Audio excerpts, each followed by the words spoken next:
Les 14 et 15 avril 2021, la première pastorale nationale 2021 des Assemblées de Dieu de Côte d'Ivoire s'est tenue à l'église de Cocody Centre. Compte tenu des réalités sanitaires, elle a regroupé environ 200 pasteurs au total. Seuls les doyens du corps pastoral, 5 représentants par région et les responsables des départements se sont joints au bureau exécutif national pour la tenue de cette pastorale.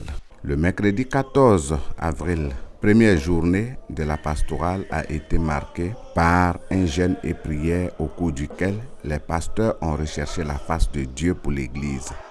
Comme un seul homme, ils se sont humiliés devant le Seigneur.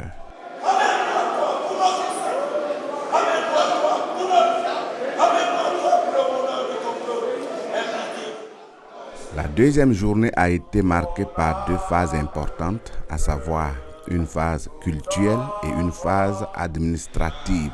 Au cours de la phase cultuelle, pendant la prédication, le docteur Jean-Baptiste Nelbien, sous l'inspiration du Saint-Esprit, a interpellé tout un chacun sur sa relation avec Dieu. Pour lui, chacun devrait savoir et se considérer comme un esclave du Seigneur.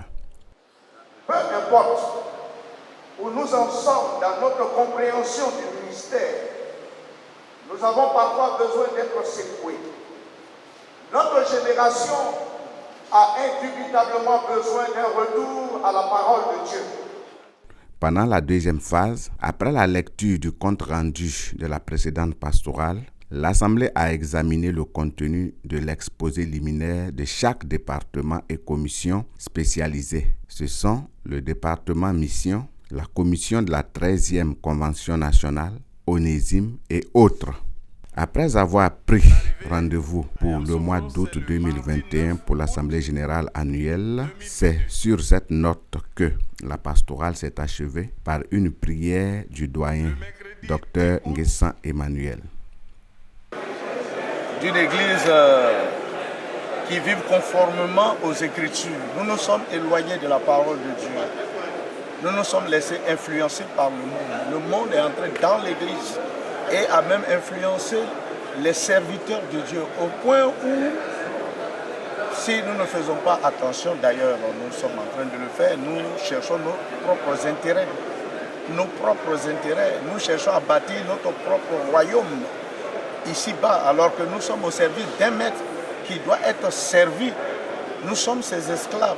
Nous devons réjouir son cœur. Donc je rêve d'une église qui soit vraiment l'église de Jésus, pas autre chose. Je voudrais vraiment dire merci à Dieu pour, en tout cas, le temps qu'il nous donne de pouvoir écouter ces différents messages. Il faut dire que depuis hier jusqu'à aujourd'hui, nous avons vraiment bénéficié de ces 2 messages et qui nous encouragent à pouvoir servir Dieu comme il se doit. Tout à l'heure, le professeur Jean-Baptiste Nelbien nous a apporté un véritable enseignement parce que jusque-là, il y avait un peu de confusion entre le serviteur de Dieu et l'esclave de Jésus-Christ. La précision a été faite et je crois que désormais, nous avons notre position. Nous sommes des serviteurs de Dieu, mais au-delà de cela, des esclaves de Jésus-Christ. Pour l'avenir de l'église à RDCI, j'ai foi, je pense qu'il y a quelque chose qui est en train de se faire grâce à l'action du Saint-Esprit. Et je pense que l'église est en tout cas sur un bon ton et quelque chose se fera. Que le nom du Seigneur soit sur le glorifié. Merci, que Dieu nous bénisse. Ma vision pour le corps de Christ avant le retour du Seigneur, c'est d'amener chaque croyant à être déterminé, à être debout, à entretenir sa relation avec Dieu et à servir le Seigneur, quoi qu'il advienne, quoi que Satan fasse, notre Dieu est capable.